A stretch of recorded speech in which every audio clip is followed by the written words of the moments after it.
चलिए, हो गया स्टार्ट। मेरी आवाज आ रही है क्या आप लोगों के पास? मेरी आवाज आ रही है? सुन पा रहे हैं आप लोग? यदि सुन पा रहे हो तो कमेंट सेक्शन में कमेंट करेंगे प्रिय विद्यार्थियों, कमेंट सेक्शन में कमेंट करेंगे अगर मेरे को सुन पा रहे हैं आप लोग तो। गुड अनमोल वेलकम, सुनील सिंह यादव अनमोल welcome, Amrit Raj good morning, Abhishek Kumar Yadav मैं आप सभी का हार्दिक अभिनंदन करता हूं टाइम्स कोचिंग के ऑनलाइन क्लास में। मैं पंकज परमार,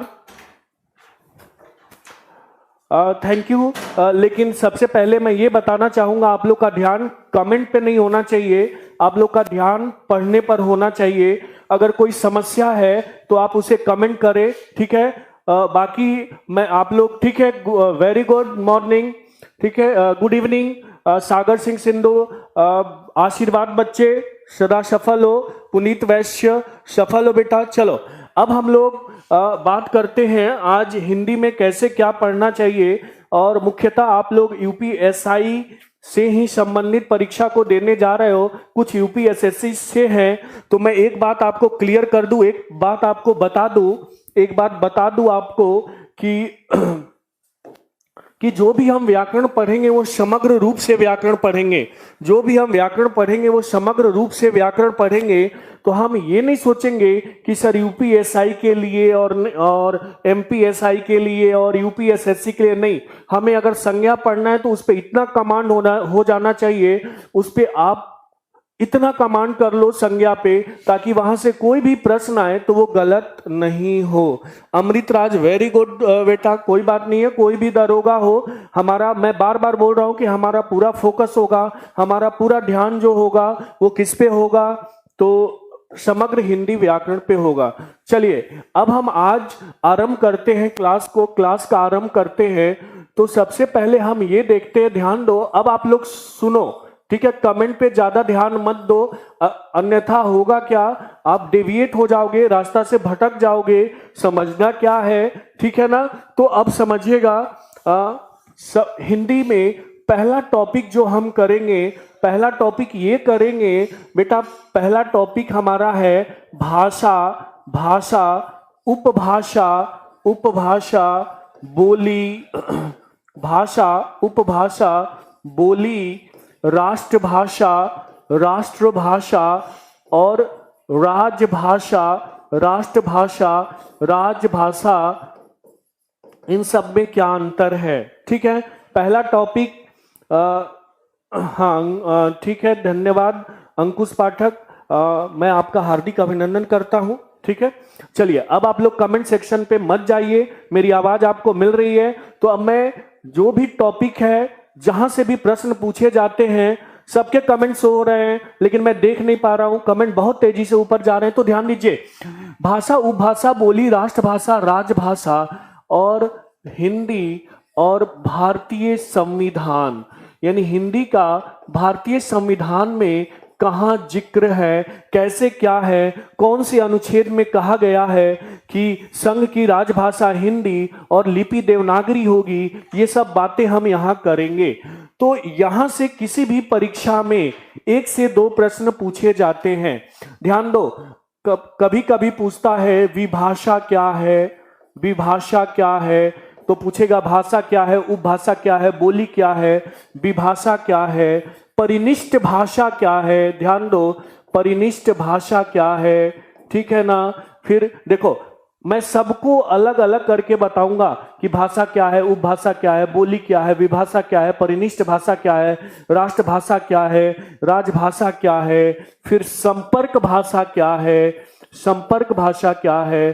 तो पहले टॉपिक को हम डिटेल से करेंगे, बहुत ही, हाँ बहुत ही अच्छे से करेंगे, ताकि आप चीजों को समझ पाओ। हमारा ऐसा कोई टॉपिक नहीं होगा जिसमें आपसे मैं न जुड़ूं। और एक बात और, अगर कोई भी चीज समझ में नहीं आती है तो आप कमेंट सेक्शन में कमेंट करेंगे। तो पहला टॉपिक ये है, जब भी आप नोट्स बनाओ तो टॉपिक जरूर लिखो। टॉपिक लिखने की आवश्यकता है क्योंकि आप अंधेरे में तीर नहीं मार सकते। हम टॉपिक वाइज पढ़ाई करेंगे, टॉपिक के साथ पढ़ेंगे। दूसरा है सेकंड टॉपिक, ध्यान दो, इस बार जैसे पिछली वाले क्लास में वीडियो मैंने मेरी जो हिंदी स्पेशल क्लास थी उसमें मैंने संज्ञा पढ़ाया था, लेकिन इस बार मैं टफ टॉपिक से ही आरंभ करूंगा जो आपके लिए कठिन है, ताकि जिसकी भी परीक्षाएं पहले आ रही हैं वो इन चीजों को कर पाए। ठीक है ना। तो हमारा सेकंड टॉपिक होगा वर्णमाला। हमारा सेकंड, सबका रिप्लाई करूंगा, पहले मुझे लिख लेने दो। मैं 10 मिनट दूंगा आपको प्रश्न पूछने के लिए, फिर प्रश्न करना। वर्णमाला की बात करेंगे। सेकंड टॉपिक में हम किसकी बात करेंगे? वर्णमाला की बात करेंगे। सामान्यतः बच्चे वर्णमाला को याद कर लेते हैं, अघोष ये होता है, सघोष ये होता है, अल्पप्राण ये होता है, महाप्राण ये होता है, समृत ये होता है, विवृत ये होता है, अर्धविवृत ये होता है। हम ऐसा कुछ भी नहीं करेंगे। हम ऐसा कुछ भी नहीं करेंगे। नहीं, वर्णमाला मैं बोल रहा हूं टफ से समझने में दिक्कत एकदम नहीं होगी, मैं आपको आश्वासन देता हूं। ठीक है ना। एकदम हर कुछ क्लियर होगा। मैं बोल रहा हूं आपको निराश नहीं करूंगा। जो भी मेरे जो क्लास 1 में बच्चे थे उनसे आप पूछ सकते हो। ठीक है ना। चलिए अब मुझे पढ़ाने दो। ठीक है। तो वर्णमाला को हम एकदम डिटेल से करेंगे ताकि आप प्रश्नों को परीक्षा में गलत ना कर पाओ। ठीक है ना।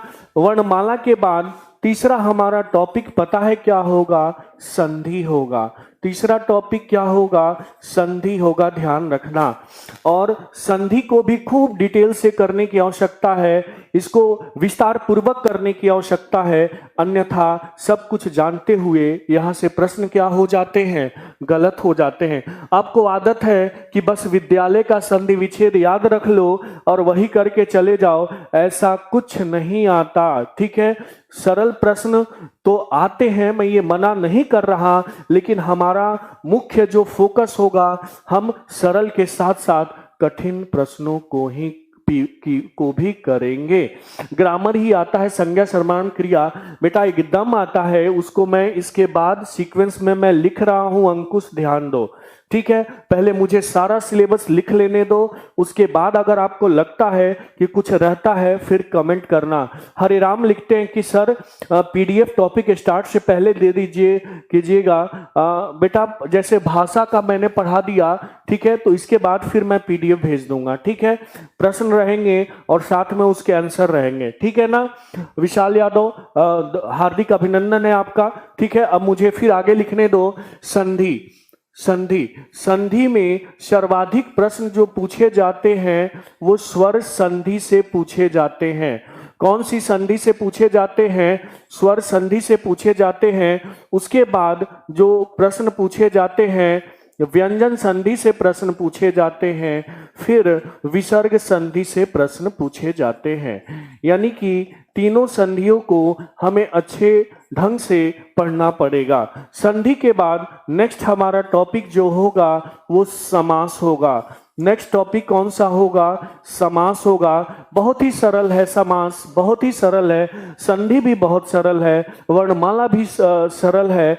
एकदम सब कुछ ध्यान में रखूंगा विशाल, आपको टेंशन नहीं लेना है। ठीक है। चाहे कोई भी पीसीएस हो, अगर मेरा को जो भी टॉपिक मैं पढ़ाऊं पढ़ो, उसके बाद नहीं आता है फिर मुझ पे क्वेश्चन करो कि सर पढ़ा रहे हो और हम प्रश्न को सॉल्व नहीं कर पा रहे। एकदम समास में जो प्रश्न पूछा जाता है वो समास के भेद से आजकल पूछा जाने लगा है। सिंपल आपसे पूछता है पदों की प्रधानता के आधार पर समास के कितने भेद होते हैं?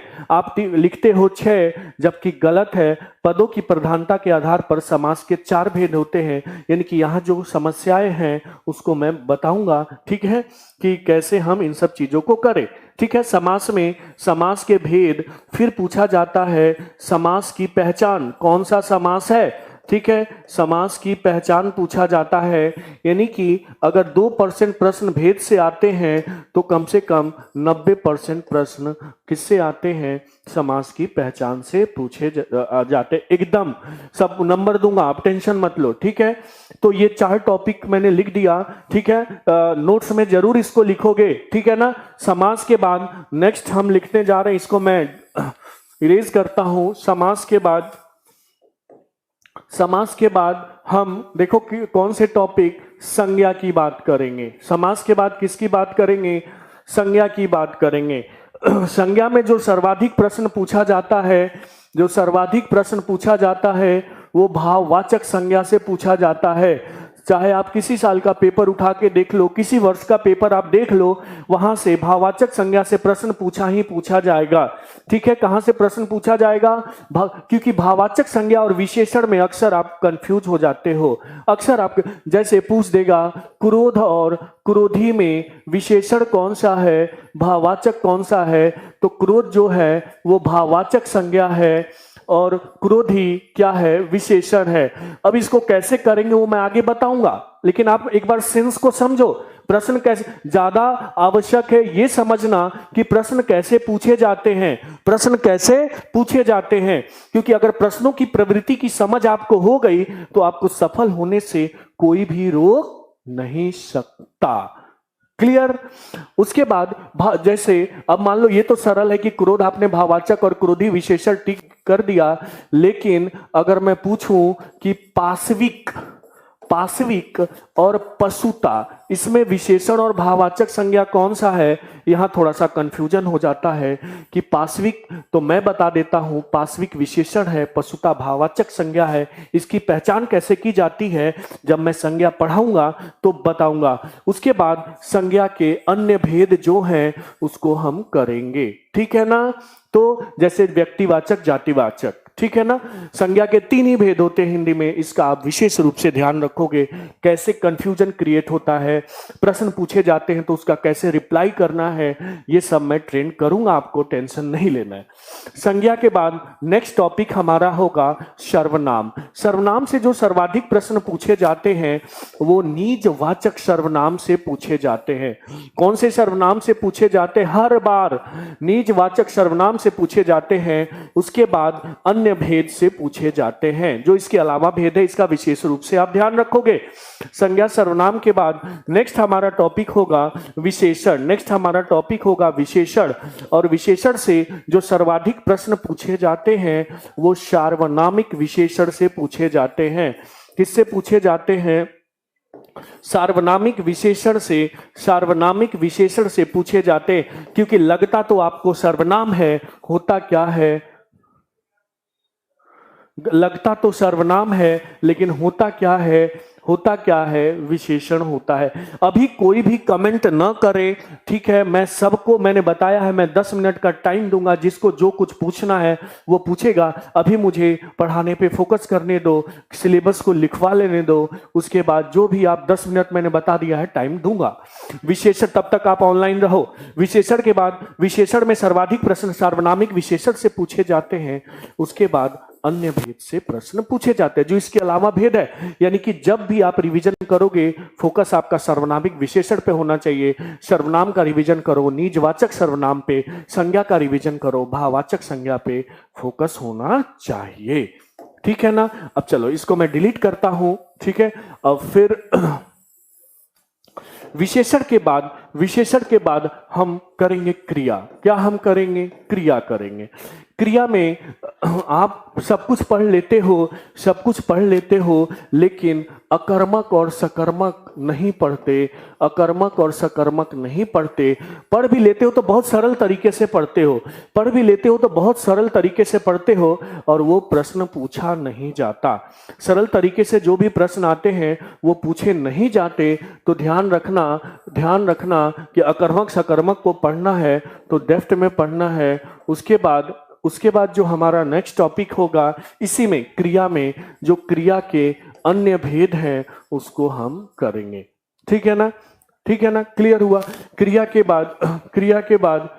के बाद हमारा जो नेक्स्ट टॉपिक होगा क्रिया विशेषण। क्रिया के बाद नेक्स्ट हमारा टॉपिक होगा क्रिया विशेषण। क्रिया विशेषण को हम अव्यय भी कहते हैं। तो क्रिया विशेषण का पूरा नाम जो है क्रिया विशेषण अव्यय है। क्या नाम है? क्रिया विशेषण अव्यय है। तो इसमें हम क्रिया विशेषण के साथ साथ जो अव्यय हैं, जैसे संबंध बोधक, ठीक है, विस्मयादि बोधक, ठीक है, हाँ, इन सबको करेंगे क्रिया विशेषण के साथ। ठीक है ना? क्रिया विशेषण के बाद क्रिया विशेषण के बाद नेक्स्ट जो हमारा टॉपिक होगा रस होगा, क्योंकि बीच में एक इंटरेस्टिंग टॉपिक भी कर लेंगे जो मजा भी आता है आप लोग को पढ़ने में। उसके बाद हमारा टॉपिक कौन सा होगा, अलंकार होगा।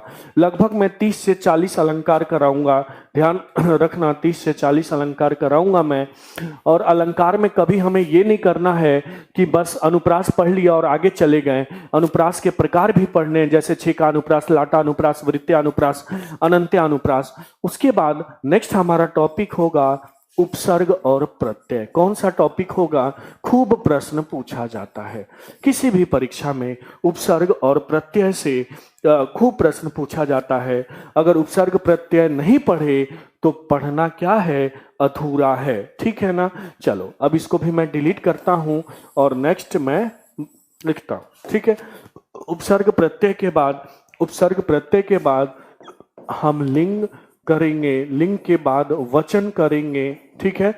लिंग के बाद वचन करेंगे, ध्यान रखो। वचन के बाद काल करेंगे, काल के बाद कारक करेंगे, कारक के बाद वाच्य करेंगे। ये छोटे छोटे टॉपिक है।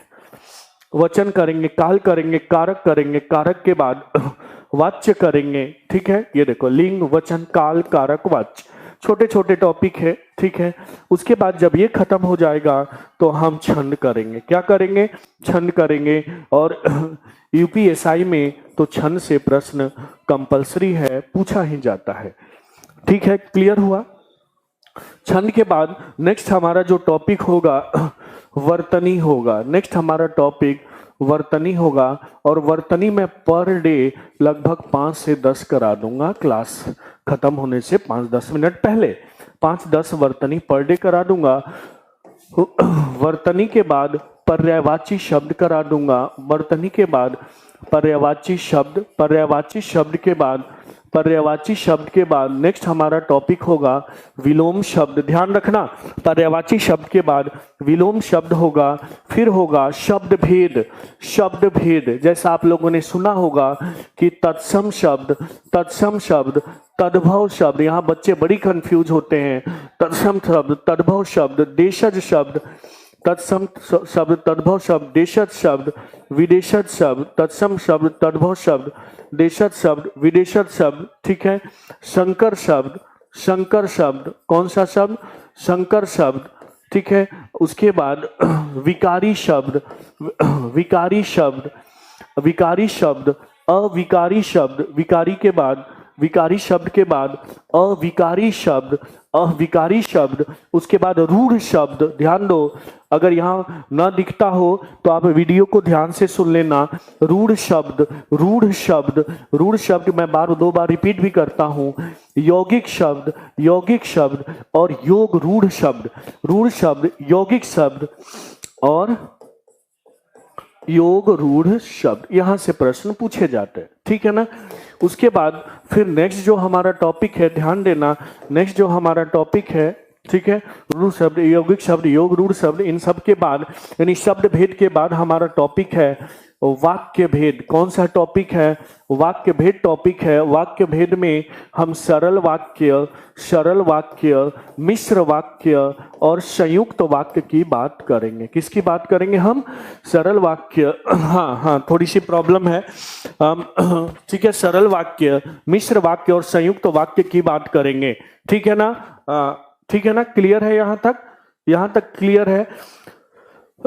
उसके बाद हम बात विराम चिन्ह की करेंगे कि कौन से विराम चिन्ह का प्रयोग कहाँ होता है, कैसे होता है, ये खूब पूछा जाता है प्रश्न, ठीक है ना। उसके बाद हम किसकी बात करेंगे, विराम चिन्ह की बात करेंगे। विराम चिन्ह के बाद ध्यान दो, विराम चिन्ह के बाद हम साहित्य की बात करेंगे कि जो भी साहित्य आदिकाल, भक्ति काल, ये यूपीएसआई वाले, एमपीएसआई वाले इसका ध्यान रखेंगे, ठीक है। साहित्य के बाद हमारा टॉपिक, नेक्स्ट टॉपिक होगा पत्र लेखन, कैसे पत्र लिखा जाता है, ठीक है, पत्रों के प्रकार और उसके लिखने के तरीके में क्या अंतर है, ये सब चीजें हम करेंगे, ठीक है। पत्र के बाद हमारा संक्षेपण मैं करवा दूंगा, ठीक है, संक्षेपण करवा दूंगा। संक्षेपण के बाद सबसे लास्ट टॉपिक जो हमारा होगा वो होगा काव्य शास्त्र। कौन सा टॉपिक होगा? हाँ एकदम कोई बात नहीं, मेरा टारगेट यूपीएसआई एमपीएसआई ये सब है सागर गुप्ता, तो आपको टेंशन नहीं लेना है, ठीक है। तो ये है, ठीक है। तो ये जो आप टॉपिक देख रहे हो मैंने बता दिया आपको कि कैसे कैसे क्या क्या है, ठीक है। इसके बाद आपको लगता है कि कोई टॉपिक छूट रहा हो तो आप मुझे व्हाट्सएप कर देना, ठीक है। मैं अपना व्हाट्सएप नंबर दे देता हूं।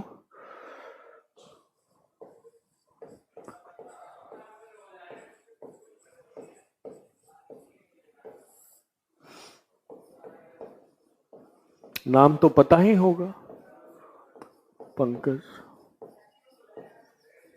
ठीक है। 9811686905, ठीक है ना। चलो अब हम पहला टॉपिक बिना देर किए, ठीक है, पहला टॉपिक आरंभ करते हैं, ठीक है।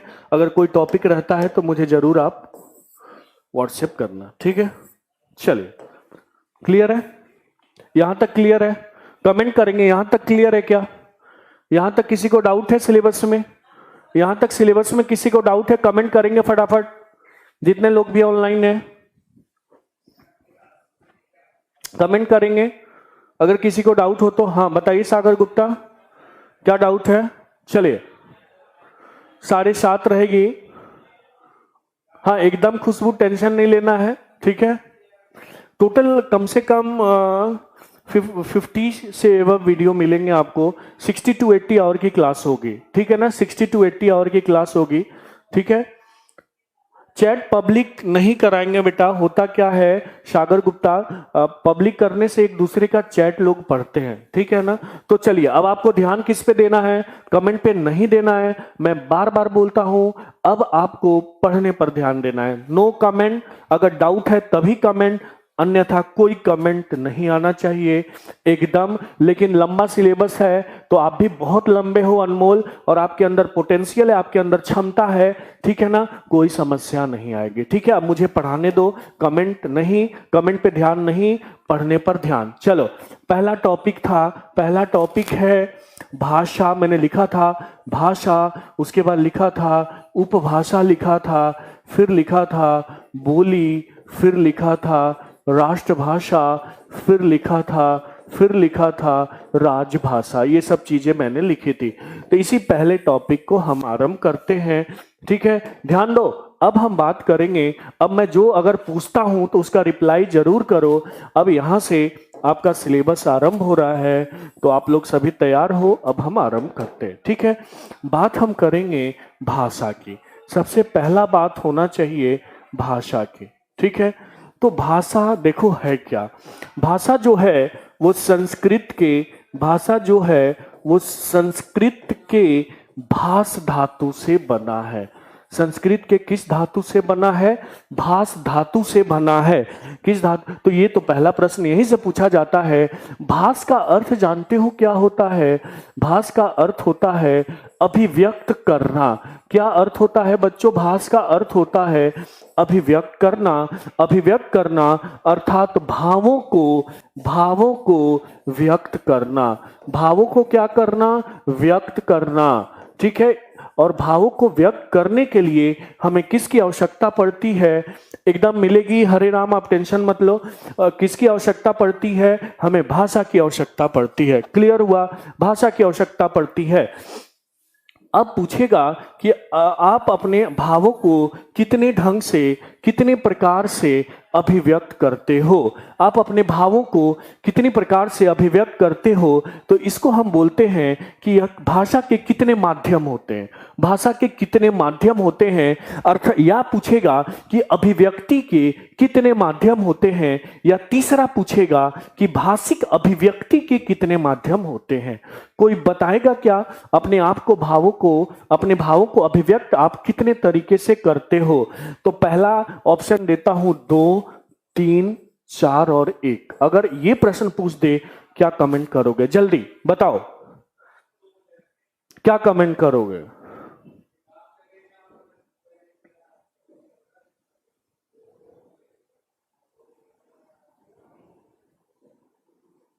हरे राम का ऑप्शन है 3, अभिषेक का 3। अब देखो कैसे, ये मैंने डंडा खींच दिया तो 3। क्या बात है, सुनो। आप जो बोल रहे हो देखो आप गलत कैसे करते हो। ऑप्शन हो सांकेतिक, मौखिक और लिखित, यही बोलते हो ना तीन। मैं बताता हूं दो होगा। क्या ऑप्शन होगा? दो। ध्यान देना कैसे। सांकेतिक और मौखिक को हम बोलते हैं कथित। क्या बोलते हैं? कथित, यानी कहना।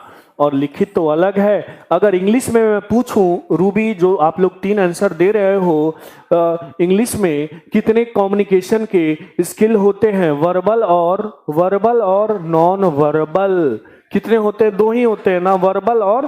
तो इसको हम बोलते हैं सांकेतिक और मौखिक को एक साथ अगर हम बोले ना, एक साथ बोले ना, तो इसको हम क्या बोल देंगे? वर्बल बोल देंगे ना, वर्बल बोल देंगे। और इसको हम क्या बोल देंगे? नॉन वर्बल बोल देंगे। क्लियर है यहां तक?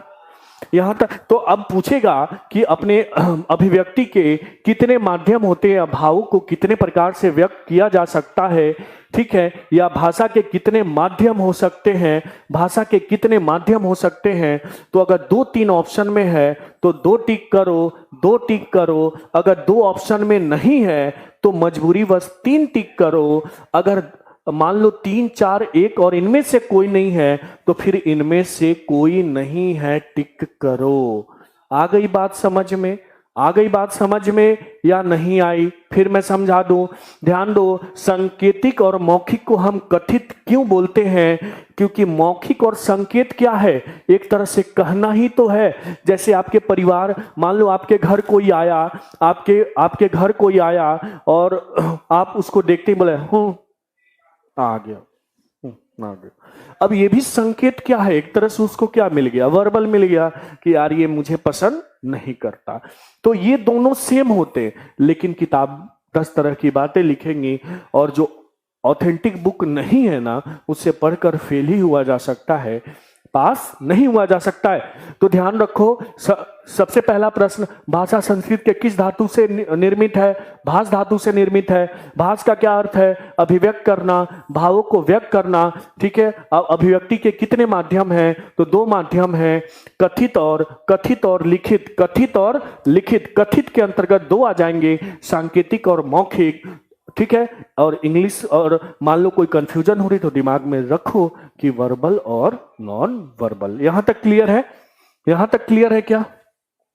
अब बताओ, किसी को पूछना हो तो कमेंट करेगा, ठीक है। यहां तक क्लियर है? मैं आगे बढ़ूं? अभी कुछ नहीं बताऊंगा। यहां तक क्लियर है?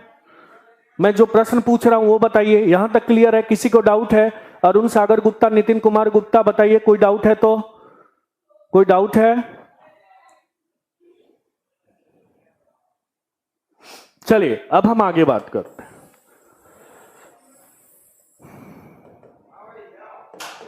अब हम बात करेंगे हिंदी भाषा की। अब हम बात करेंगे हिंदी भाषा की। किसकी बात करेंगे? हिंदी भाषा की। और भाषा की परिभाषा मैं बता चुका हूं। अब मैं हिंदी की बात करूंगा। यहां किसकी बात करूंगा? हिंदी की बात करूंगा। तो सबसे पहला प्रश्न यही पूछा जाता है कि हिंदी कौन सा शब्द है? अरबी शब्द है या फारसी शब्द है? बताइएगा, कमेंट कीजिएगा। हिंदी कौन सा शब्द है? अरबी शब्द है या फारसी शब्द है? हिंदी कौन सा शब्द है? अरबी शब्द है या फारसी शब्द है? तो बच्चों, हिंदी जो शब्द है वो फारसी शब्द है। हिंदी कौन सा शब्द है? फारसी शब्द है। कौन सा शब्द है? फारसी शब्द है, ठीक है। ध्यान दो, ये हाँ, ये जैसे सिंधु इस चेंज होते होते सिंधेई एंडेई करके और हिंदी बनी, ठीक है। तो पहला प्रश्न देखो, सागर गुप्ता का राइट आंसर है कि हिंदी फारसी शब्द है, पर्शियन शब्द है। और दूसरा प्रश्न ये पूछा जाएगा कि हिंदी जो है संज्ञा है, सर्वनाम है या विशेषण है? तो हिंदी विशेषण है। हिंदी क्या है? विशेषण है। ये पहली बार आपको मैं पढ़ा रहा हूं, किसी भी पुस्तक में ये नहीं मिलेगा कि हिंदी अपने आप में क्या है। तो हिंदी अपने आप में क्या है? विशेषण है, क्योंकि ये विशेषता बताता है। जैसे हिंदी भाषा, तो यानी कि भाषा की विशेषता बता रहा है, तो क्या हो गया? विशेषण हो गया। क्लियर है? क्लियर है, ठीक है। तो हिंदी, अब पूछेगा कि हिंदी, सुन लो, हिंदी शब्द की उत्पत्ति कहाँ से हुई, तो ये एक फारसी शब्द है। और हिंदी क्या है, संज्ञा है, सर्वनाम है, विशेषण है, तो हिंदी क्या है, विशेषण है। और भाषा हम देख चुके हैं कि संस्कृत के भाष धातु से निर्मित है। क्लियर हुआ यहां तक? सुन लो। अब तीसरा प्रश्न ये पूछता है कि हिंदी की उत्पत्ति कैसे हुई। यानी कि अगर हिंदी शब्द पूछेगा तो फारसी, और हिंदी भाषा की उत्पत्ति पूछेगा तो उसके संदर्भ में मैं अलग बात करने जा रहा हूं, उसका ध्यान दो। अगर पूछेगा हिंदी भाषा की उत्पत्ति, तो अब देखो हिंदी भाषा की उत्पत्ति, ध्यान दो, हिंदी भाषा की उत्पत्ति की बात कर रहा हूं मैं। तो हिंदी भाषा की जो उत्पत्ति हुई है वो किससे हुई है, संस्कृत से हुई है। किससे हुई है, ध्यान देना, हिंदी भाषा की उत्पत्ति किससे हुई है, संस्कृत से हुई है। संस्कृत के दो रूप होते थे। एक रूप कहलाया वैदिक संस्कृत। कौन सा रूप कहलाया, वैदिक संस्कृत। और दूसरा जो था उसको कहा गया लौकिक संस्कृत। क्या कहा गया, वैदिक संस्कृत, और दूसरा कहा गया लौकिक संस्कृत। क्या कहा गया, लौकिक संस्कृत। सुनो, वैदिक संस्कृत जो थी ये वेद पुराण की भाषा थी, पुराण की भाषा थी। यानी कि संस्कृत का कठिनतम रूप कौन सा था, संस्कृत का जो कठिन रूप कौन सा था, वैदिक संस्कृत।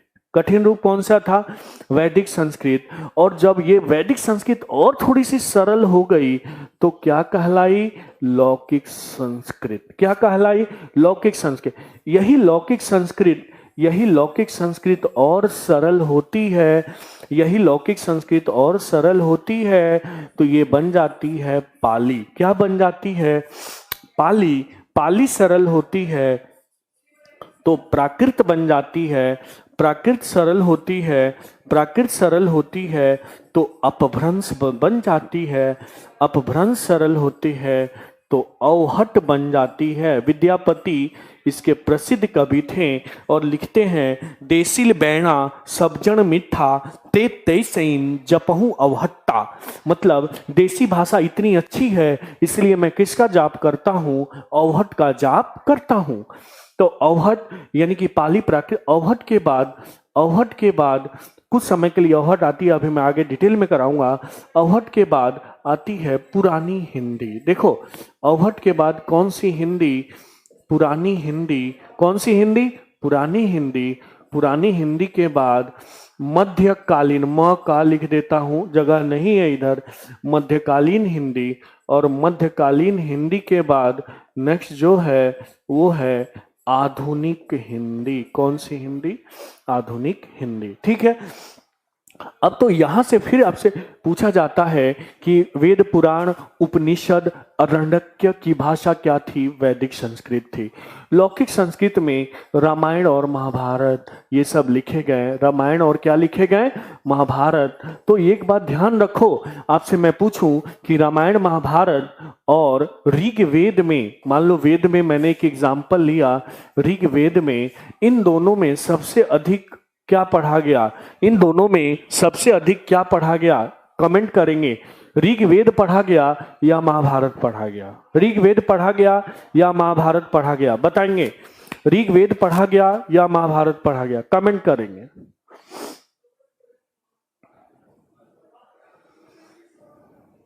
कमेंट करेंगे फटाफट।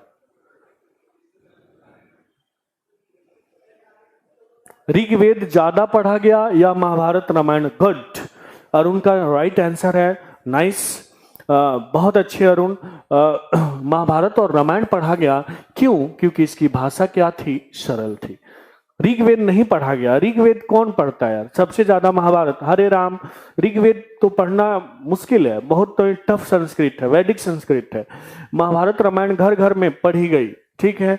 हाँ, हाँ, वाल्मीकि कृत जो रामायण है संस्कृत में है, वो घर घर पढ़ी गई, ठीक है ना। तो ध्यान दो। तो अब आपसे ये प्रश्न पूछता है संस्कृत का समय काल क्या था। तो संस्कृत का समय काल 1500 ईसा पूर्व से लेकर 1500 ईसा पूर्व से लेकर कुल संस्कृत, यानी 1500 ईसा पूर्व से लेकर 500 ईसा पूर्व तक संस्कृत। कब से कब तक? कब से कब तक? 1500 ईसा पूर्व से लेकर 500 ईसा पूर्व तक संस्कृत, और कुछ जगहों पे वैदिक संस्कृत चल रही है और कुछ जगहों पे लौकिक संस्कृत चल रही है। तो अब देखो, वैदिक संस्कृत का जो समय काल था, आरंभ हम संस्कृत के ही, क्योंकि ये जो ओरिजिनल संस्कृत है वो वैदिक संस्कृत ही है। कौन सी संस्कृत है? वैदिक संस्कृत है। तो यहाँ 1500 ईसा पूर्व से लेकर, और टोटल तो 1000 है ना, तो यहाँ हो जाए 500 है ना, तो यहाँ लिख लो 1500 से 1000 ईसा पूर्व तक कौन सी? वैदिक संस्कृत। और सुन लो, यहाँ लौकिक संस्कृत जो रही वो 1000 ईसा पूर्व से लेकर 500 ईसा पूर्व तक कौन सी संस्कृत रही? लौकिक संस्कृत। कौन सी संस्कृत? और कुल संस्कृत का जो समय काल है ना, इसमें वैदिक भी है और लौकिक है। तो देख लो 1500 से 500 खत्म हो जा रहा है ना, इसमें वैदिक और लौकिक दोनों है। ठीक है ना? क्लियर हुआ यहां तक? यहां तक क्लियर है क्या? यहां तक क्लियर है? कमेंट करेंगे यहां तक क्लियर है? यहां तक क्लियर है? फास्ट कमेंट करेंगे।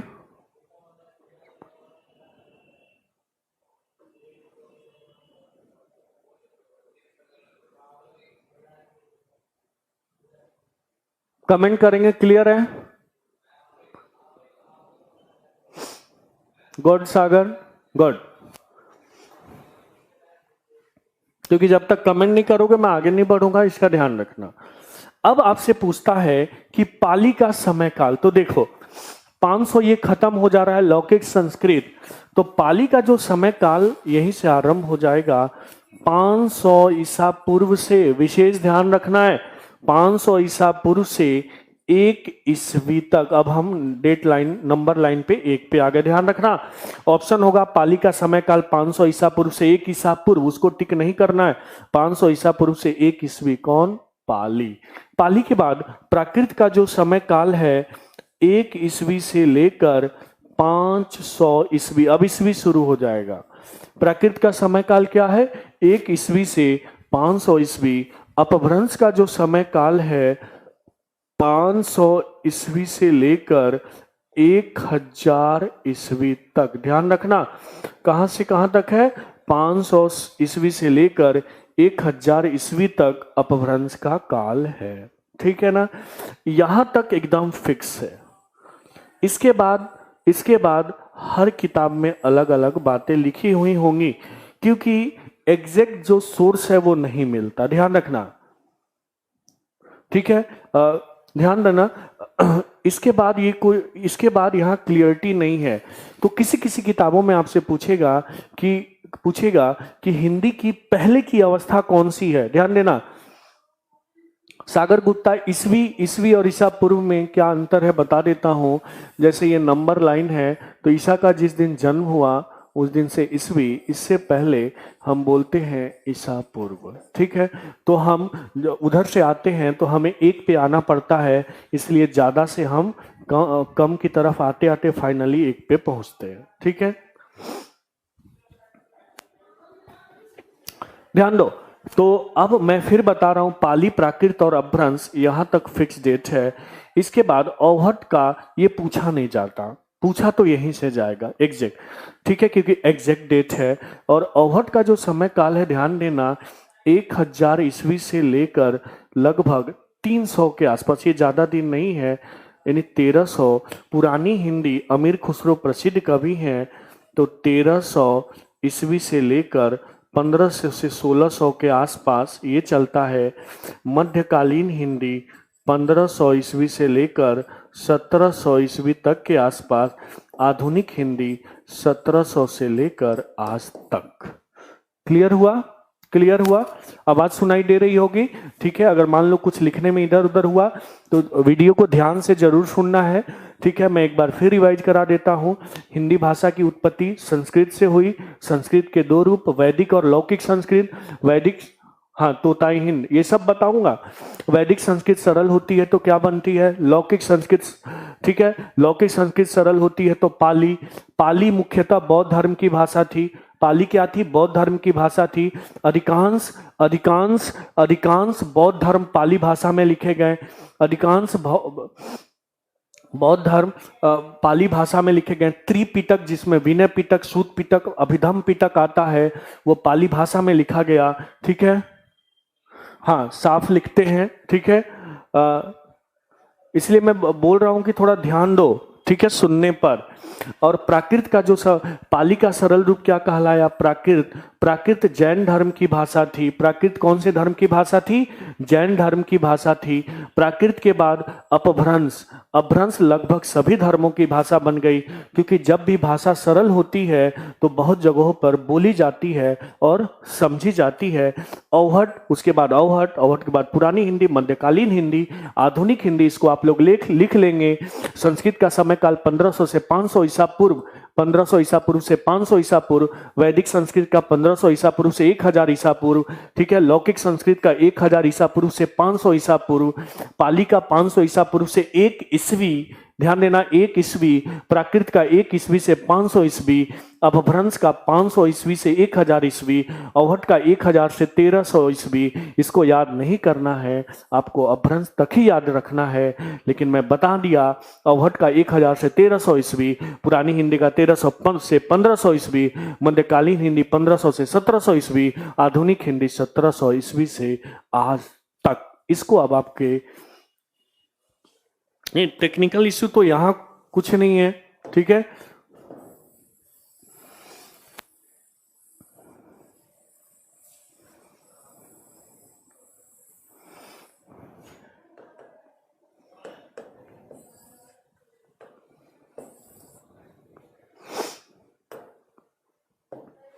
अब मैं कुछ प्रश्न पूछता हूं, बताओ।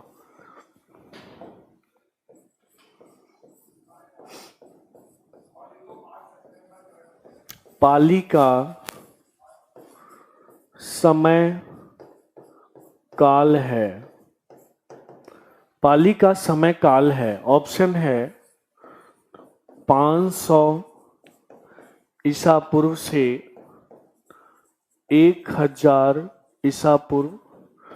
दूसरा 500 ईसा पूर्व से 1 ईस्वी।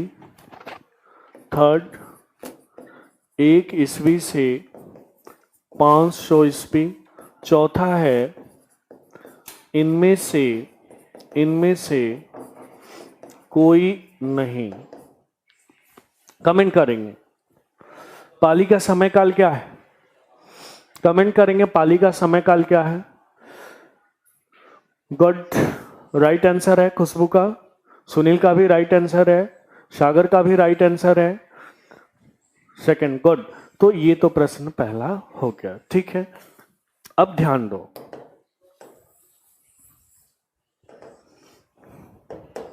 अब यहां एक दिमाग लगाना है। अगर पूछता है हिंदी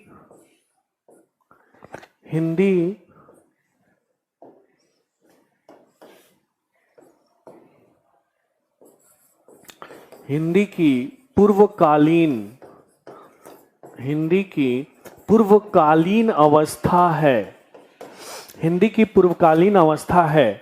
ऑप्शन है पाली, दूसरा ऑप्शन है प्राकृत, तीसरा ऑप्शन है अपभ्रंश, चौथा ऑप्शन है संस्कृत। तो बताइए क्या ऑप्शन होगा?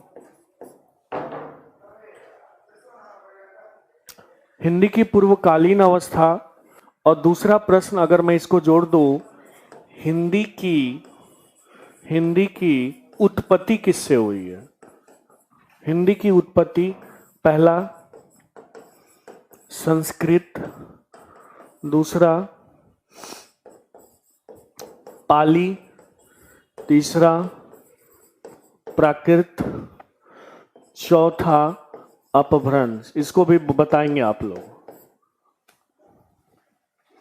हिंदी की पूर्वकालीन अवस्था, सागर गुप्ता, हिंदी की पूर्वकालीन, पूर्व का मतलब होता है पहले, पूर्व का मतलब क्या होता है? पहले।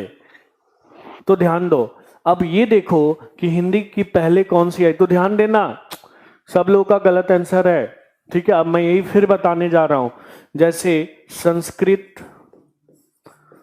संस्कृत के बाद, संस्कृत के दो रूप वैदिक और वैदिक और लौकिक। अब संस्कृत के बाद पाली, पाली के बाद प्राकृत, प्राकृत के बाद अपभ्रंश, अपभ्रंश के बाद अवहट, अवहट के बाद पुरानी हिंदी, पुरानी हिंदी के बाद आधुनिक हिंदी, और बीच में मध्यकालीन हिंदी भी है ना। अब देखो, अब हिंदी की पूर्वकालीन, यानी ये सब हिंदी तो है, ये जो पुरानी हिंदी, आधुनिक हिंदी और मध्यकालीन हिंदी, ये सब क्या है? हिंदी ही तो है। तो हिंदी से पहले पूर्व का मतलब क्या होता है? पहले। तो अवहट ऑप्शन में तो है नहीं, तो उससे पहले कौन है? अपभ्रंश। तो इसका आंसर क्या होगा? अपभ्रंश। देखो अभिषेक का राइट आंसर है, मनोज का भी राइट आंसर है। और हिंदी की उत्पत्ति पूछेगा तो ये तो सही है, संस्कृत। क्लियर हुआ? यहां तक क्लियर हुआ क्या? क्लियर हुआ? क्लियर हुआ? पूर्वकालीन का मतलब पहले। हरे राम रॉय, फर्स्ट का 3, सेकंड का 1, गुड। सेकंड का 1, हिंदी की उत्पत्ति संस्कृत से, ठीक है।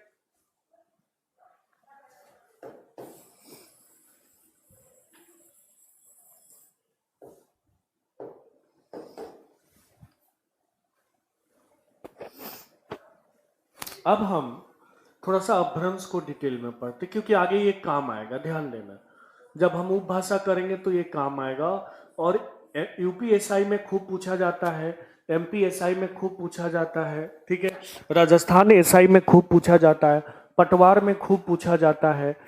तो हम बात करेंगे अपभ्रंश के प्रकार की। और जानते हो अपभ्रंश क्यों इतने भाग में बंट गई?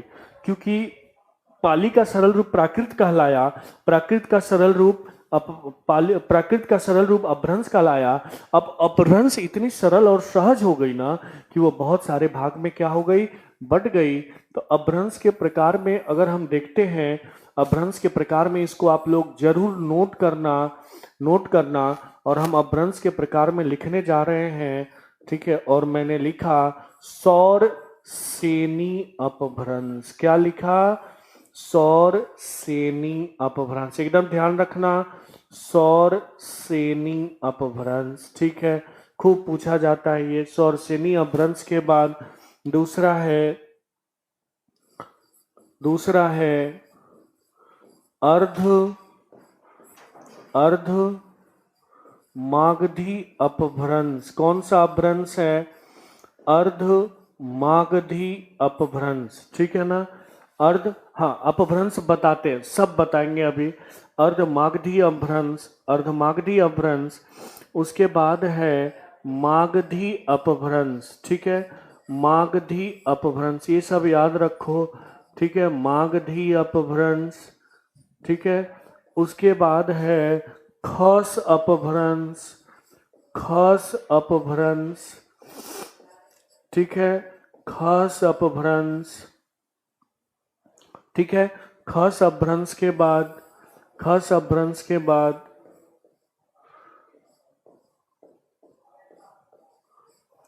ब्राचड अपभ्रंश, ब्राचड अपभ्रंश के बाद ऊपर लिख देता हूं पैसाची अपभ्रंश, पैसाची अपभ्रंश, पैसाची अपभ्रंश। उसके बाद महाराष्ट्रीय अपभ्रंश। अब चलो एक प्रश्न मैं सिंपल सा पूछ रहा हूं, बताना आप लोग। सर, हाँ, कोई सागर, कोई बात नहीं बेटा। अपभ्रंश क्यों? अब देखो, ये इसने पूछा है, रीतू ने पूछा है कि सर अपभ्रंश, देखो अपभ्रंश का अर्थ होता है भ्रष्ट, यानी भाषा भ्रष्ट का मतलब एकदम इधर उधर हो गई, बहुत ज्यादा भाषा क्या हो गई, सरल हो गई। तो इसे क्या कहा गया, अपभ्रंश कहा गया। क्या कहा गया, क्योंकि पाली का सरल रूप प्राकृत और प्राकृत का सरल रूप अपभ्रंश, और अपभ्रंश इतनी सरल हो गई, इतनी सरल हो गई कि बहुत सारे भाग में बट गई। अब एक प्रश्न आप लोग से मैं पूछूं, मराठी जो बोलते हैं ना, मराठी जो बोली है, मराठी बोली है, उसका विकास कौन से अपभ्रंश से हुआ है? मराठी का विकास जरा ये जितना लिखा है गैस करो, तो गैस करो, मराठी का विकास कौन से अपभ्रंश से हुआ है? गैस करो जो लिखा हुआ है। देखो ये जितने भी लिखे हुए हैं, first, second, third, fourth, fifth, six और सेवन, गैस करो। गुड, देखो सागर गुप्ता का आंसर आ गया और इसने गैस कर लिया कि सर महाराष्ट्रीय और मराठी। हाँ देखो, 4 आंसर ना लिखे, ऐसे लिखो। देखो मैंने लिख दिया 1 2 3 4 5 6 7 और पूछा महाराष्ट्र 3 कैसे खुशबू, ये बताओ। महाराष्ट्रीय है ना बेटा, और मैंने पूछा है मराठी, तो मराठी कहाँ बोली जाती है? महाराष्ट्र में तो बोली जाती है। तो गैस भी करो, तो महाराष्ट्र लिखा हुआ है, इसमें टेंशन तो है नहीं। तो महाराष्ट्रीय अपभ्रंश, तो यानी कि आपसे पूछा जाता है, ये तो गेस कर लिए, लेकिन आपसे पूछा जाएगा, आपसे पूछ 7 नहीं है, ध्यान रखो। आपसे पूछा जाएगा कि हिंदी, खड़ी बोली हिंदी का विकास किस अपभ्रंश से हुआ, अवधी का विकास किस अपभ्रंश से हुआ, बिहारी का विकास किस अपभ्रंश से हुआ, खस पहाड़ी का विकास किस, यानी भाषाओं जितनी भी बोलियां हैं ना, उन सब से पूछा जाएगा कि उनका विकास किस अपभ्रंश से हुआ। क्योंकि अपभ्रंश बहुत सारे भाग में बट गई और कुछ समय बाद वो अपभ्रंश बहुत सारी बोलियों का रूप ले लेती है। ठीक है, यहां तक क्लियर है? यहां तक क्लियर है? ठीक है, इसको नोट्स में स्थान अवश्य देंगे कि अपभ्रंश के प्रकार को। यहां तक क्लियर है? यहां तक क्लियर है? यहां तक क्लियर है? यहां तक क्लियर है? बताएंगे यहां तक क्लियर है? इसको नोट्स में जगह देंगे, अगर याद नहीं हो रहा तो मैं करवा दूंगा, उसका टेंशन नहीं है। बस ये ध्यान है कि अपभ्रंश के प्रकार भी होते हैं। ठीक है, क्योंकि पूछा जाता है एमपी एसआई में, यूपी एसआई में, राजस्थान एसआई में, राजस्थान पटवार में पूछा जाता है, यानी कि जितनी भी परीक्षाएं जिनका संबंध हिंदी से है वहां ये प्रश्न पूछा जाएगा, तो इसका आप विशेष ध्यान रखोगे। ठीक है, एकदम सब हरे राम बताता हूं मैं। ठीक है, ठीक है, अब ध्यान दो, ये तो अपभ्रंश हो गया, ठीक है ना। अब फिर हम आ जाते हैं कि ध्यान दो कि मैंने लिखा था, शुरू में आपको बताया था भाषा, भाषा बताया था, फिर बताया था उपभाषा लिखा था, उपभाषा लिखा था, और फिर लिखा था बोली, ऐसे लिखा था। ठीक है, ध्यान दो, कोई भी भाषा होगी तो उसका जो क्षेत्र होगा बहुत बड़ा होगा। तो भाषा का क्षेत्र विस्तृत होता है। भाषा का क्षेत्र क्या होता है? विस्तृत होता है। भाषा का क्षेत्र क्या होता है? विस्तृत होता है। जैसे हिंदी भाषा है, बोली नहीं है, तो ये विस्तृत क्षेत्र में बोली जाती है। और उपभाषा का क्षेत्र उससे छोटा होता है, बोली का क्षेत्र उससे छोटा होता है। तो अगर मैं यहाँ भाषा लिखूं, अगर मैं यहाँ भाषा लिखूं तो क्या लिखना होगा? क्योंकि मैं हिंदी पढ़ा रहा हूं तो हिंदी लिखना पड़ेगा। तो भाषा कौन सी हुई? हिंदी। और ये वाला सर्कल उपभाषा हो गई। तो आपसे पूछा जाता है हिंदी की कितनी उपभाषाएं हैं? तो हिंदी की 5 उपभाषाएं अभी मैं पढ़ाऊंगा। हिंदी की 5 उपभाषाएं हैं और सबसे छोटा वाला जो सर्कल है ये है बोली। तो आपसे पूछेगा हिंदी की कितनी बोलियां हैं? हिंदी की कितनी बोलियां हैं बताइए। हाँ, कोई नहीं, मैं वेन डायग्राम, अभी हिंदी में ग्राफ पे खूब पढ़ाता हूं, आप टेंशन मत लो। वर्णमाला तो मैं ग्राफ पे ही पढ़ा दूंगा। ठीक है, ठीक है ना। तो अब इससे क्लियर हुआ, एक भाषा के अंदर बहुत सारी उपभाषाएं होती हैं और एक उपभाषा के अंदर बहुत सारी बोलियां होती हैं। ठीक है सागर गुप्ता? ठीक है, गलत अरुण। अब बच्चे यहाँ 22 टिक करते हैं, हिंदी की बोलियों की संख्या 18 है। अरुण, आपके दिमाग में संविधान की 8वीं अनुसूची चल रही है। सौरभ, लूसेंट से पढ़कर आप बोल रहे हो। लूसेंट में 17 दिया, उसको कट करो। हिंदी की बोलियों की संख्या 18 है। यूपी टेट में पिछली बार पूछा जा चुका है और यूपी टेट का ये ऑफिशियल आंसर है 18, तो इसमें कोई शंका नहीं है। तो बोलियों की संख्या कितनी है? बोलियों की संख्या कितनी है? 18। ठीक है, संविधान की 8वीं अनुसूची में नहीं पूछ रहा खुशबू, ध्यान रखिए अरुण और खुशबू। अगर आज संविधान की 8वीं अनुसूची पूछेगा तो वहां 22 भाषाओं का जिक्र है, लेकिन हिंदी की बोलियों की संख्या 18 है। उपभाषा कितनी है? 5 है। ठीक है ना? ठीक है, चलो अब हम देखते हैं, ध्यान दो। अब मैं देखते हैं, मैंने भाषा बता दिया, ठीक है, भाषा बता दिया।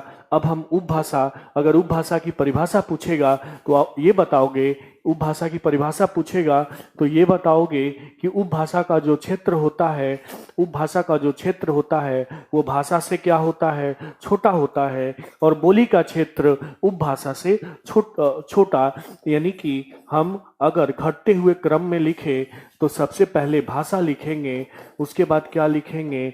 उपभाषा लिखेंगे क्षेत्र के अनुसार, उसके बाद क्या लिखेंगे? बोली लिखेंगे। क्लियर हुआ यहाँ तक? यहाँ तक क्लियर? ठीक है, चलिए अब हम बात करेंगे हिंदी की कितनी उपभाषाएं हैं। तो हिंदी की कितनी उपभाषाएं हैं कमेंट करेंगे। हिंदी की कितनी उपभाषाएं हैं कमेंट करेंगे। हिंदी की कितनी उपभाषाएं हैं?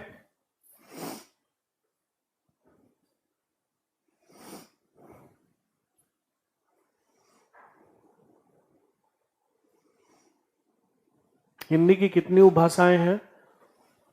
5। सुनील, गुड। मोहम्मद दाऊद 6 कब बता दिया?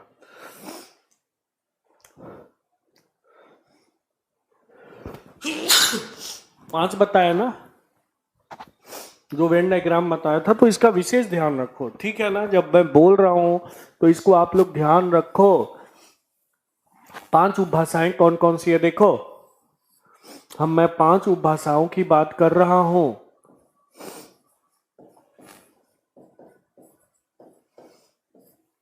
पहला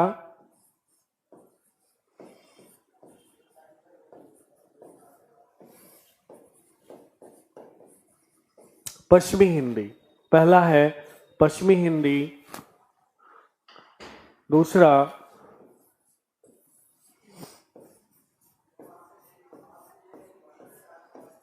पूर्वी हिंदी। अब ये मत सोचना उत्तरी और दक्षिणी होगा। पश्चिमी हिंदी, पूर्वी हिंदी, बिहारी हिंदी,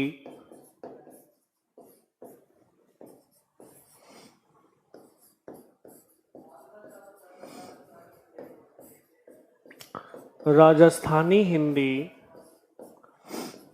और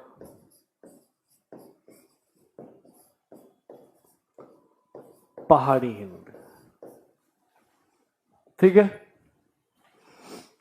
पश्चिमी हिंदी, पूर्वी हिंदी, बिहारी हिंदी, राजस्थानी हिंदी और पहाड़ी।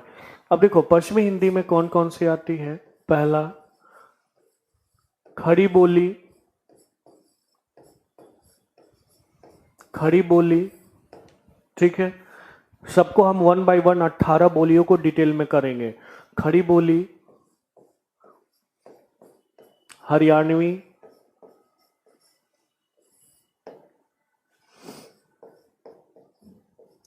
बुंदेली,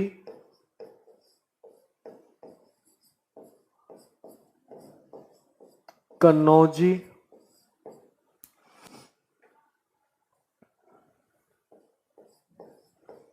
ब्रज।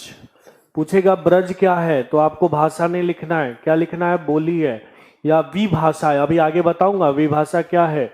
तो ये सब क्या है? ये सब बोली है, ठीक है। पूर्वी हिंदी में देखो अवधी, बघेली और छत्तीसगढ़ी। याद करने का तरीका है ABC। ए से अवधी, बी से बघेली और सी से छत्तीसगढ़ी। अगर एबीसी याद रहेगा तो ऊपर नीचे मिक्स नहीं करेगा। और बिहारी हिंदी में तो कभी गलत हो ही नहीं सकता, क्योंकि भोजपुरी, ठीक है, भोजपुरी गाने तो सुनते ही होंगे जो बिहार के हैं, ठीक है ना। भोजपुरी, मैथिली, मगही, भोजपुरी, मैथिली, मगही, ठीक है। ये किस में आते हैं? बिहारी। राजस्थानी हिंदी में मारवाड़ी, मेवाती, जयपुरी और मालवी।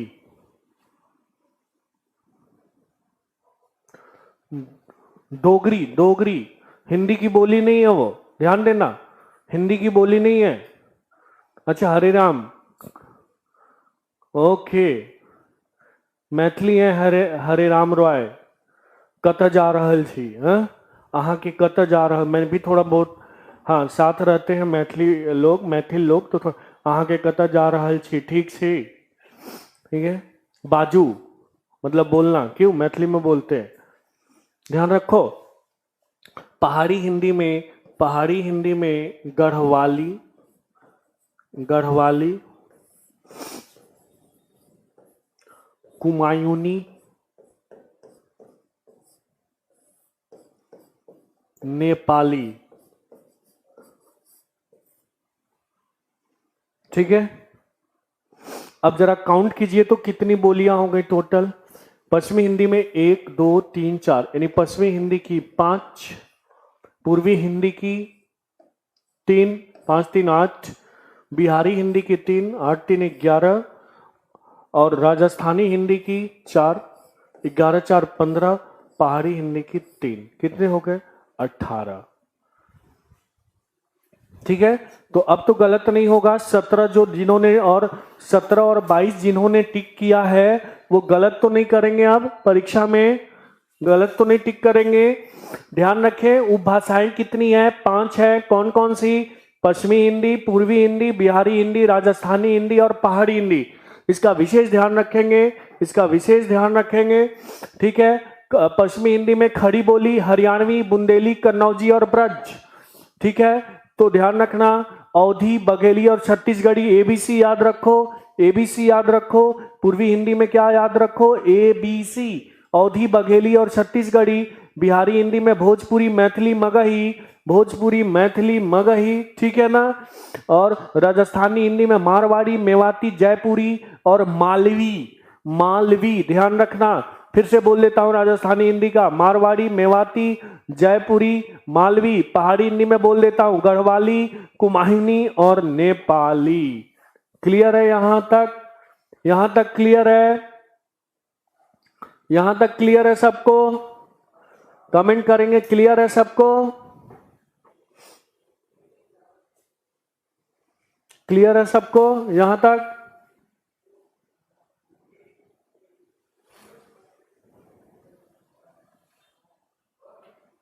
कमेंट करेंगे कमेंट सेक्शन में गौड सागर गुप्ता, क्योंकि अब मैं यहां से प्रश्न पूछूंगा।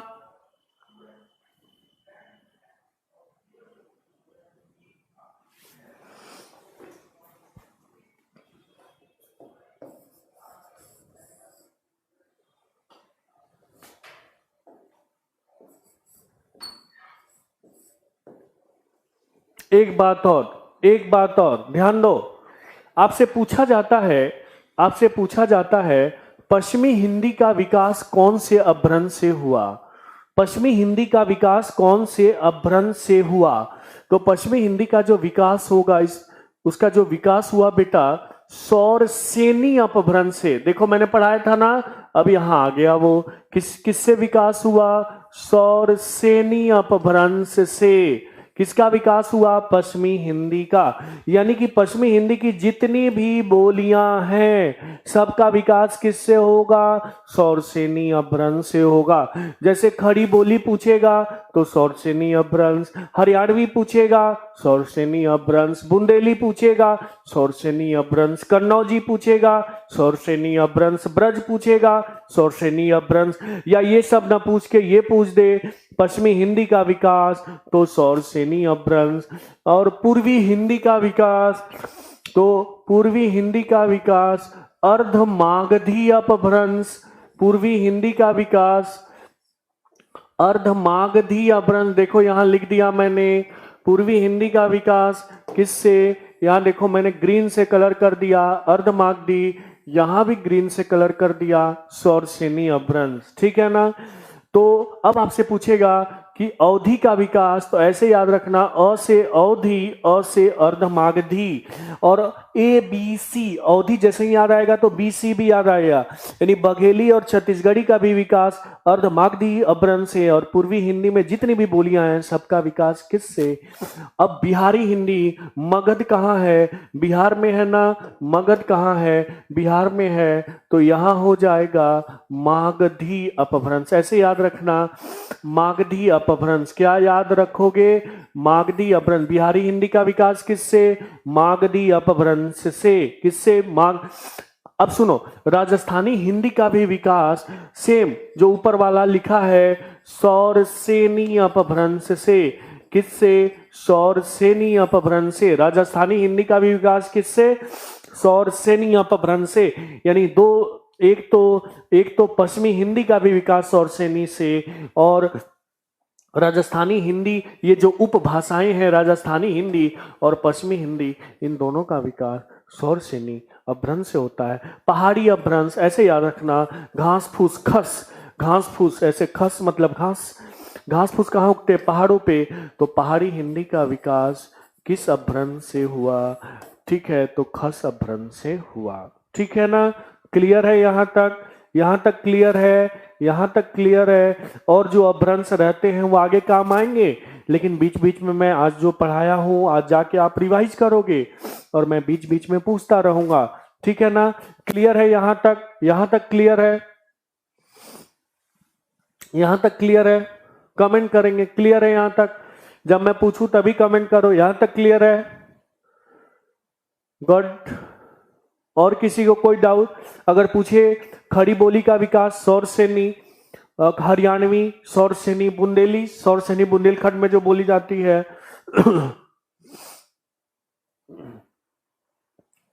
हाँ एकदम साफ ही है एक तरह से समझो तो, क्योंकि आवाज तो जा ही रही है, आवाज जाने के साथ साथ मैं 2-3 बार रिवाइज भी कर दे रहा हूं, ठीक है।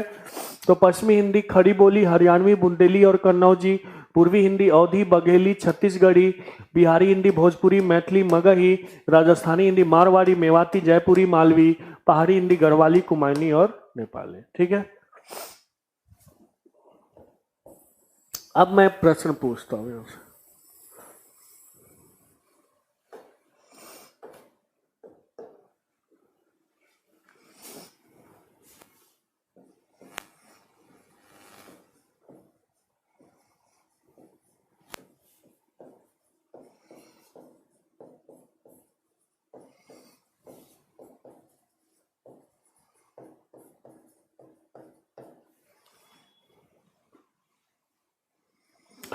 हरे राम बहुत सरल है, केवीएस में तो जितना पढ़ा रहा हूं तुम्हें लगेगा ये तो बहुत सरल पेपर आ गया, ठीक है, तो उसका टेंशन नहीं लेना है, ठीक है। नॉर्थ ईस्ट वाली की वो अलग भाषा परिवार से आएगी ऋतु वर्मा, और सब आगे पढ़ाएंगे, एक बार धैर्य रखो, सब कुछ मैं पढ़ा दूं उसके बाद कोई डाउट हो तो पूछना, ठीक है। अवधि का विकास किस अपभ्रंश से हुआ है, किस अपभ्रंश से हुआ, अपभ्रंश मैं लिख रहा हूं, हाँ एकदम सही, इसने पूर्वी हिंदी। अवधि का विकास किस अपभ्रंश से हुआ है, ऑप्शन में है, ऑप्शन में है अर्धमागधी,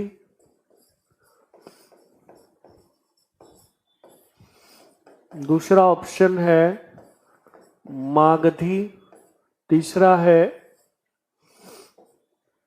खस, और चौथा है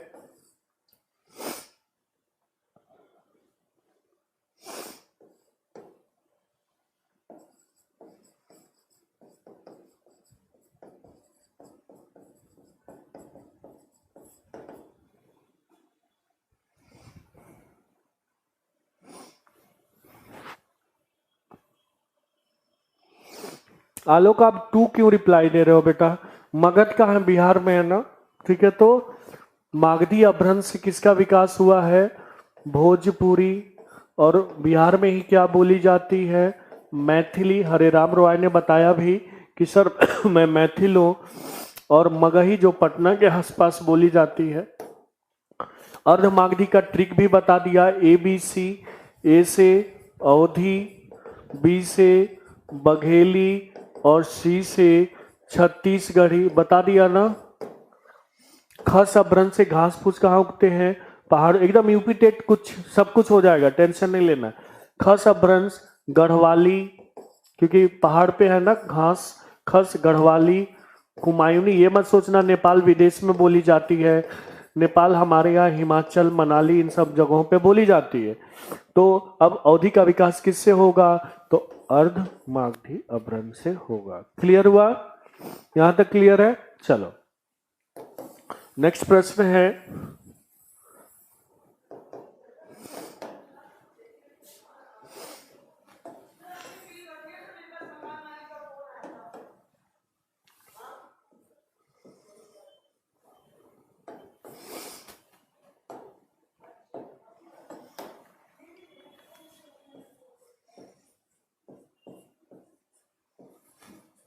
पश्चिमी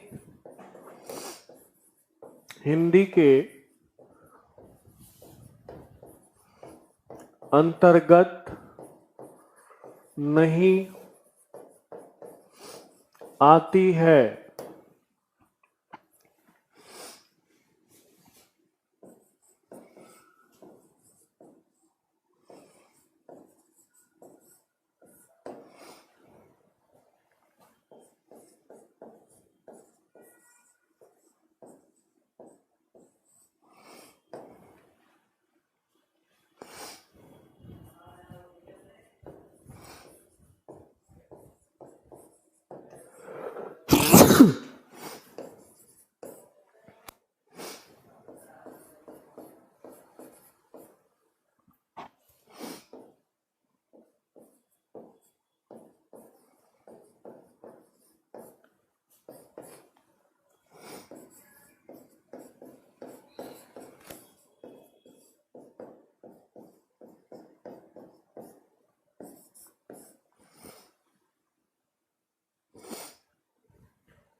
क्या बात है, नाइस।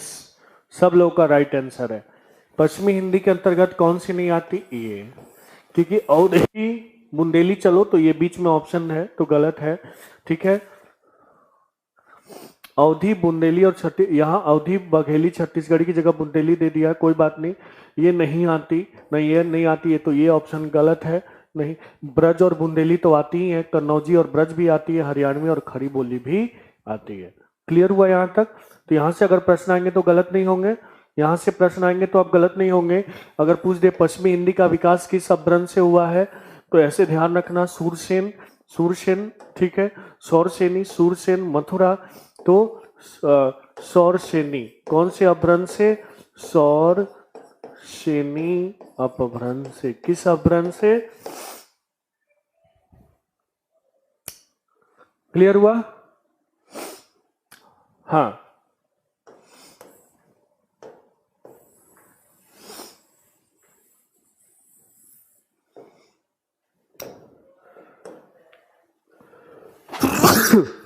आपने भाषा उपभाषा बोली इन सब चीजों को पढ़ा। ठीक है, भाषा उपभाषा भी पढ़ लिए, बोली भी देख लिए, हिंदी की कितनी बोलियां हैं, उपभाषाएं कितनी, ये भी देख लिया। अब थोड़ा सा हम ये देखेंगे और एक एक चीज मैं क्लियर कराता हूं, ध्यान रखना। ठीक है,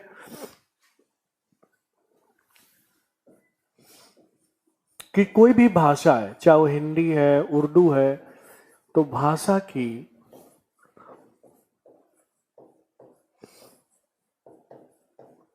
कभी कभी यहां से पूछ देता है भाषा की विशेषता है।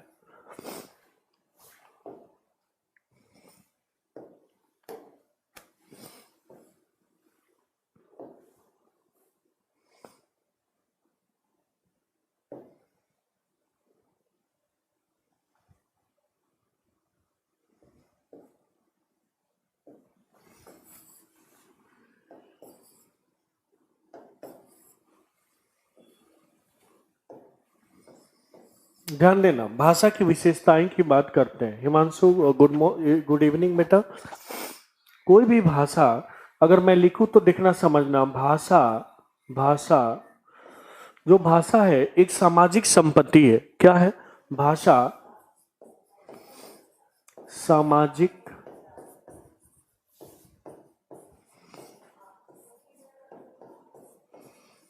भाषा क्या है? सामाजिक संपत्ति है। ठीक है, यानी कि जो भाषा है वो कहाँ से आप लेते हो? कोई भी बालक का जन्म होता है, किसी भी बालक का, तो कुछ भाषा उसके पास नहीं होता संकेत के अलावा, वो कहाँ से सीखता है? समाज से। तो पहला क्या है, यहाँ से पूछा जाता है इनमें से कौन सा असत्य है, तो इस टाइप से ऑप्शन देगा। ठीक है, तो ध्यान रखना, भाषा क्या है? सामाजिक संपत्ति है। ठीक है, फिर इसी को कहा जाता है कि जो भाषा है ना वो क्या है? अर्जित संपत्ति है। यानी कि अर्जन का मतलब होता है जो आप अपने वातावरण से सीखते हो। ठीक है, जो समाज से सीख रहे हो, वातावरण से सीख रहे हो, वही क्या है? अर्जित संपत्ति है। अर्जन बोलते हैं ना, मैंने धन का अर्जन कर लिया। ठीक है, भाषा क्या है? अर्जित संपत्ति है। क्या है भाषा? अर्जित। एक बात और लिखो कि भाषा जो है वो परिवर्तनशील है। भाषा क्या है? क्या है भाषा? परिवर्तनशील है। भाषा क्या है? परिवर्तनशील है। ध्यान रखो, भाषा क्या है? भाषा क्या है? परिवर्तनशील है। भाषा क्या है? परिवर्तनशील है। यानी कि कहते हैं कि जहां 4-5-10 किलोमीटर आगे बढ़े, भाषा क्या हो जाती है? चेंज हो जाती है। चौथा है, भाषा जो है, भाषा किसी भी भाषा की एक सीमा होती है। किसी भी भाषा की एक क्षेत्रीय सीमा होती है। मानते हो ना इस बात को? एक भाषा की क्षेत्रीय सीमा होती है, क्योंकि कोई भी भाषा एक क्षेत्र विशेष तक ही बोली जाती है। हिंदी है तो भारत में बोली जाएगी और लंदन में नहीं बोली जाएगी, भले ही वहाँ कुछ लोग रहते हैं। इसका अर्थ कदापि नहीं है कि हिंदी लंदन की भाषा है। ठीक है, तो भाषा की एक सीमा होती है, या इसको बोल सकते हो भाषा की एक क्षेत्रीय सीमा होती है। क्या होती है? भाषा की क्षेत्रीय सीमा होती है। फिर है भाषा भाव संप्रेषण का। भाषा जो है वो भाव संप्रेषण का, भाषा भाव संप्रेषण का क्या है? माध्यम है। भाषा क्या है? भाव संप्रेषण का। भाषा भाव संप्रेषण का माध्यम है। क्या है भाषा? भाषा भाव संप्रेषण का, भाषा भाव संप्रेषण का क्या है? माध्यम है। क्लियर हुआ?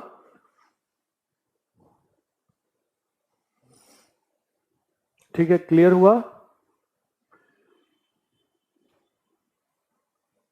यहां तक किसी को डाउट है?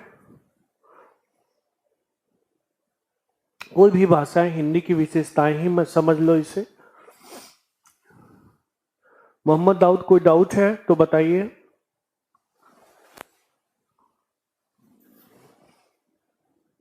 एक और लिख देता हूं, जो भाषा है वह अनुकरण के द्वारा सीखी जाती है। एक बार एमपीएसआई में प्रश्न पूछा, एक बार, संप्रेषण का मतलब एक्सप्रेशन। ठीक है, अपने आप को व्यक्त करना, अपने आप को व्यक्त करना। भाव संप्रेषण का मतलब होता है व्यक्त करना।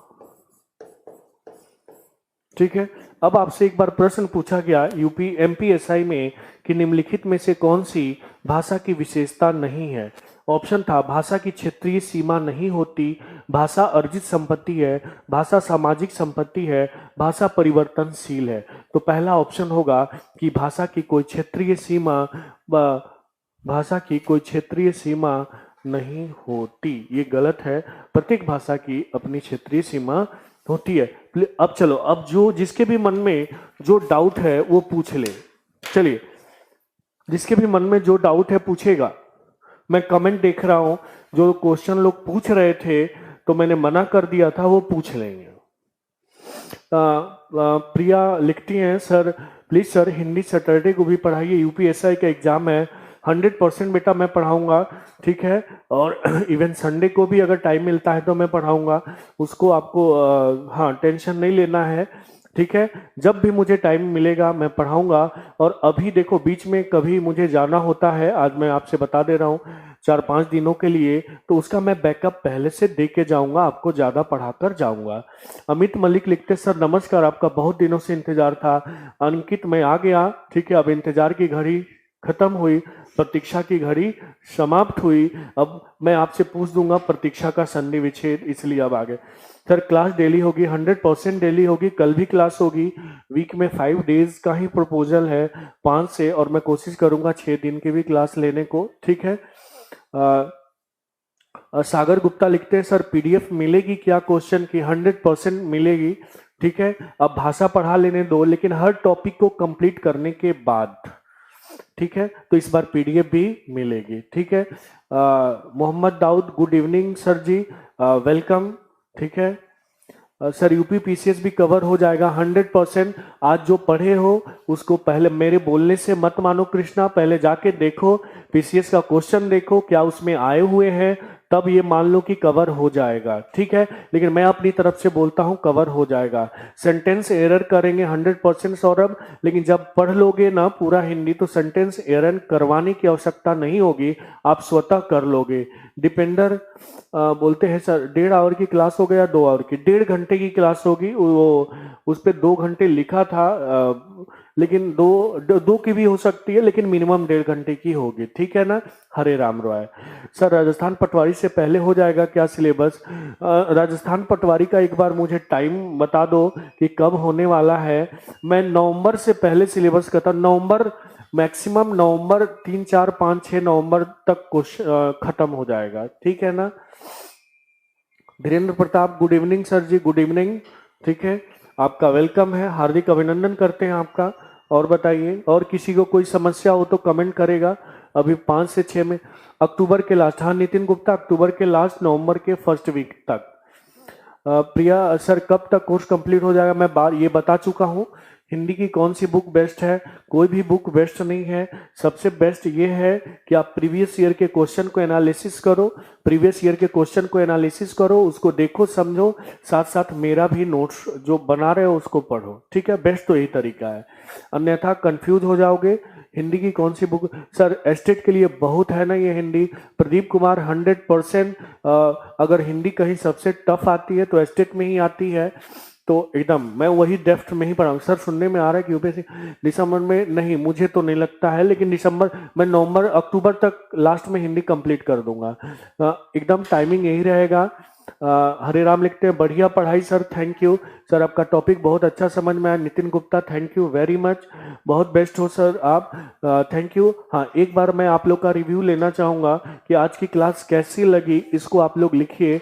जैसे कुछ लोग अनमोल हैं या फिर और भी लोग हैं, तो वो कमेंट करेंगे कि आज की क्लास कैसी रही।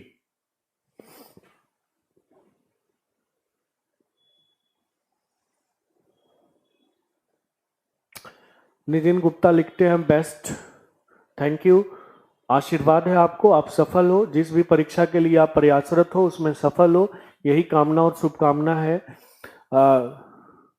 हाँ मनोज कुमार एकदम लाइव हो, सर बहुत ही अच्छा रहा, thank you. Abhishek, Sagar Gupta, thank you. हाँ हर रोज कुछ कुछ, अब नेक्स्ट कल से कराऊंगा, यूपी टेट के एग्जाम के पहले कम 100% हो जाएगा। अच्छा है सर, सर बहुत बढ़िया लगा क्लास, स्वाद आ गया हिंदी में, थैंक यू। और जो भी आपके दोस्त हैं, अब तो कुछ लोग ऐसे भी होंगे जो ये देखते होंगे सर पढ़ाते कैसा है, तो अगर आपके 100% धीरेन्द्र, आप टेंशन नहीं लेना है, डीएसएसबी में इससे बाहर कुछ आएगा नहीं, ठीक है। अब कुछ लोग तो ऐसे भी होंगे जो आज मेरा वीडियो देखे होंगे लाइव, फिर अपने दोस्त को रिकमेंड करेंगे कि हाँ सर ने पढ़ा है, एडमिशन ले लो, तो मैं बोलूँगा कि आप अपने दोस्तों को बताएं। और मैं एक बार फिर आपको एश्योर करना चाहूँगा, आपको बताना चाहूँगा कि मैं आपका जो विश्वास है उस पर खरा उतरूँगा, ठीक है ना। एकदम इस बार नितिन हो जाएगा, टेंशन मत लो, एकदम मनोज कुमार टेंशन नहीं लेना, लोअर पीसीएस भी कवर होगा। प्रैक्टिस के लिए कौन सा बुक ले सर? प्रैक्टिस के लिए कोई भी मार्केट में ले लो, जो भी क्वेश्चन बैंक है उसको ले लो। हाँ नोट करते जाए। सुनील सिंह यादव, गुड, ठीक है, थैंक यू सुनील। और हाँ हाँ, खत्म करा देंगे, 100% खत्म करा देंगे बिहार स्टेट। और हरे राम रॉय, अपने आसपास दोस्तों को बोलो बिहार स्टेट में ले एडमिशन। वेस्टर्न फिलोसफर की पोइट्री के बारे में बताएं। सौरभ, वेस्टर्न फिलोसफर जब हम काव्य शास्त्र पढ़ेंगे तब पढ़ेंगे, ठीक है ना सौरभ? जब काव्य शास्त्र पढ़ेंगे तब पढ़ेंगे, ये भाषा का टॉपिक नहीं है, तो आप धैर्य रखें, ठीक है, हम वहां करेंगे, ठीक है ना। चलिए, तो और किसी को कोई समस्या हो तो पूछेगा, ठीक है। मैं फिर बोलता हूं कि अगर कोई समस्या हो तो मुझे आप व्हाट्सएप कर लेंगे।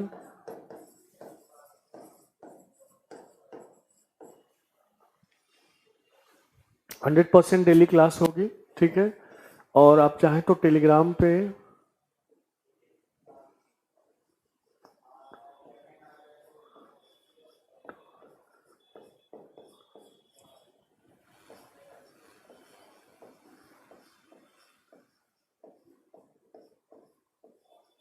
ये टाइप करोगे, target with Pankaj Verma Telegram, तो ये मेरा आ जाएगा, ठीक है, टेलीग्राम पे। इस पे नोट्स भी हैं, तो आप ज्वाइन कर सकते हो, ठीक है।